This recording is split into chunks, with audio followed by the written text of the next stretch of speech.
পথ পরিবর্তন হয়েছে, কিন্তু হিন্দুদের মাথার পরিবর্তন হয় নাই, হিন্দুদের মন্দির ভাঙচুরের কোনো পরিবর্তন হয় নাই, সেই নিয়মে চলছে।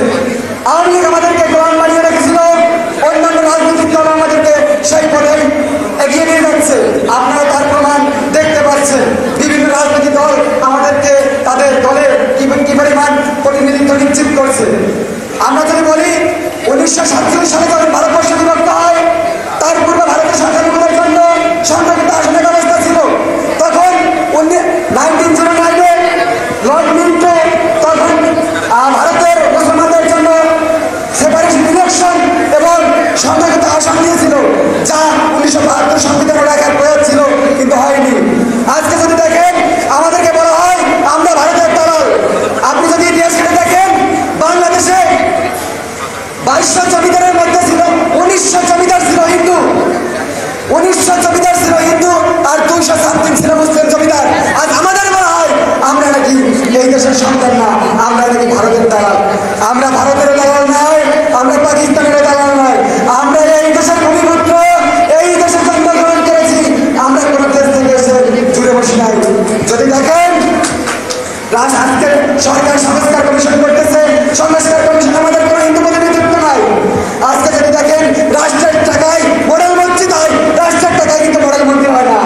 আজকে যদি দেখেন ভারতের সংখ্যালঘু মন্ত্রণালয় আছে, কোথায় কোথায় ভারতের সাথে দেখতে হয়। আমার দেশে সংখ্যালঘু নিরাপত্তার জন্য কোনো আইন পর্যন্ত নাই, সংখ্যালঘু কমিশন তো দূরের কথা। আজকে যে মাননীয় প্রধান উপদেষ্টার কাছে আমাদের আহ্বান, আমাদের সাথে বসুন, এই দালালদের পরিহার করুন, দালালদের পরিহার করে যারা সংখ্যালঘুদের জন্য কাজ করে তাদের নিয়ে বসুন, আলোচনা করুন। আমরা কি নিজ ধর্মের জন্য জীবন দিতে রাজি আছে? মন্দিরে হামলা করবে, সেই অপরাধীকে আপনারা প্রতিহত করবেন, হাত পা ভেঙে দেবেন, প্রয়োজনে সেই মামলা আমাদের সনাতন পার্টির সমান দাঁড়াবে, কিন্তু তাকে প্রতিহত করেন, প্রতিহত করেন। অনেক ছাত্র করেছি, এখন 1 টাকার থেকে 5 টাকার থেকে আমাদের 1 টাকা দিতে শুধু প্রতিহিংসার রাজনীতি করে না বা সংগঠন করে না, তার প্রমাণ আজকে আপনারা দেখতে পাচ্ছেন। আমরা ইউথ কনফারেন্সের মাধ্যমে সকলকে আমন্ত্রণ জানিয়েছি এবং আমাদের আমন্ত্রণে যারা যুব মহাজোট এবং যুব এবং ছাত্র মহাজোট আসছেন তাদেরকে আমরা আন্তরিক অভিনন্দন এবং প্রণাম জানাই। আমরা একটা কথা বলতে চাই, বাংলাদেশের যেখানে হিন্দু নির্যাতন হবে, শুধু হিন্দু মহাজোট নয়, হিন্দু ছাত্র মহাজোট নয়, এখানে যারা আসছেন আমরা একসাথে কাঁধে কাঁধ মিলে এই হিন্দু নির্যাতনের চিত্র তুলে ধরব। নির্বাচনের আগে এটা নিয়ে তারা আমাদেরকে খোলাখুলি কিছু বলুক, তাদের অভিব্যক্তি অভিমত তুলে ধরুক। এটা আমাদের এই কনফারেন্স থেকে আমরা জানতে চাই বা আহ্বান করতে চাই, ঠিক আছে। আর দ্বিতীয় কথা হচ্ছে আমাদের মাঝে অনেক সংগঠনের বড় নেতৃবৃন্দ আছেন, সভাপতি সেক্রেটারি আছেন, যারা আসছেন তারা আমাদের আরও বলবেন, ঠিক আছে। আমাদের আরও যারা নেতৃবৃন্দ তারা বলবেন। আর আমাদের আরও অনেক কিছু গুরুত্বপূর্ণ যেগুলো আছে, যেমন আমাদের কিছু কিছু সমস্যা থেকে হিন্দুদের একটা বড় অংশ এখনো মামলা হামলা জেলে আছে। তাদেরকে কিভাবে ছাড়বে বা করবে, এগুলো আমাদের করণীয় কি? এই যুবরাই সামনে পথ আগামী, এই যুবদের সেই নির্দেশনা আপনারা দিয়ে যাবেন। আজকে দেখেছেন ঢাকা শহরে ভূমিকম্প হয়েছে। আসলে মানুষের পাপের বোঝা যদি ভারী হয়ে যায় তখন সেটা প্রাচিত্য করতে হয়। সেই রকম শুধু মানুষের না, রাষ্ট্রেরও পাপের বোঝা বেশি হয়ে গেলে সেই দায়ভার রাষ্ট্রকেই নিতে হয়, এবং সেটা ওই নিউটনের গতিসূত্র third law, every reaction has same and equal reaction. প্রত্যেক ক্রিয়ার একটি সমান বিপরীত প্রতিক্রিয়া রয়েছে। এই বাংলাদেশের মাটিতে এমন কোনো জায়গা নেই যে হিন্দুদের রক্ত লেগে নেই। রাষ্ট্র আমাদের বিচার করবে না, রাষ্ট্র পরিচালিত সরকার আমাদের বিচার করবে না, কিন্তু ভগবানের বিচারে কারো রেহাই নেই। পাপের প্রাচিত্য রাষ্ট্রকেই করতে হবে, এবং সেটা হোক ন্যাচারাল ডিজাস্টার বা অন্য কোনো কারণে।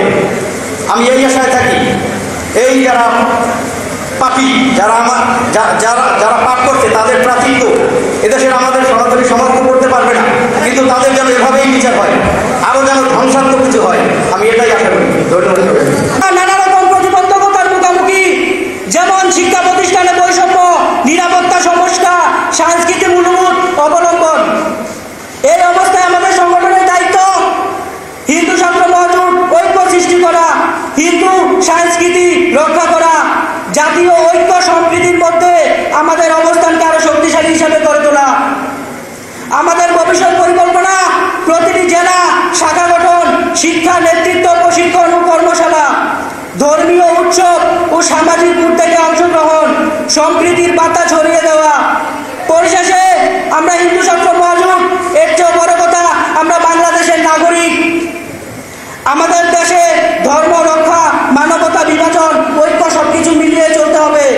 আসুন আমরা সবাই মিলে বাংলাদেশ হিন্দু ছাত্র মহাজোটকে একটা সচেতন, শিক্ষা, ঐক্যবদ্ধ তরুণ সমাজ হিসেবে গড়ে তুলি। জয় শ্রীরাম। হিন্দু মহাজোট এর তাদের যুব সংগঠন, তাদের একটি কনফারেন্স, তাদের ইয়ত কনফারেন্স, যুব এবং ছাত্রদের সম্মেলন। এই সম্মেলনটি তারা ডেকেছে সকলকে এই বর্তমানে দেশে যে চলমান একটি অবস্থা, যে বৈষম্য বঞ্চনা, তার থেকে কিভাবে মুক্তি পাওয়া যায় সকলকে ঐক্যবদ্ধ করা। এবং দেশে যেই জিনিসটি একেবারে দৃশ্যমান, আমরা দিন দিনেই দেখছি যে একটি খারাপ অবস্থার দিকে দেশ ধাবিত হচ্ছে। তার মানে একটি অসাম্প্রদায়িক চেতনার থেকে একটি সাম্প্রদায়িকতাকে উস্কিয়ে দিচ্ছে নেতৃবৃন্দরা। সম্প্রতি বিএনপির যে চাঁপাইনবাবগঞ্জের উনি যেই ধরনের বক্তব্য দিয়েছেন, হারুন সাহেবের বক্তব্য, আমরা এটা তীব্র নিন্দা করি। আমরা ভাবতে পারি না একটি এই ধরনের বিএনপি, যেটা গণতান্ত্রিক একটি আন্দোলনে প্রথম সারির একটি দলের একটি নেতা হয়ে সে এইভাবে বলছে যে পূজা করা একটি শয়তানের ইবাদত করা। আমরা তার এই ধরনের বাক্যকে আমরা তীব্র ঘৃণার সহিত তাকে নিন্দা জানাচ্ছি। শুধু তাই নয়, বর্তমানে দেশে চলমান যে ধরনের একটি অবস্থা চলছে, সেই অবস্থান থেকে দেশকে একটি অসাম্প্রদায়িক চেতনায় ধরে রাখা, মানবিক বাংলাদেশ গড়ার জন্য আমরা ঐক্যবদ্ধ হতে চাই।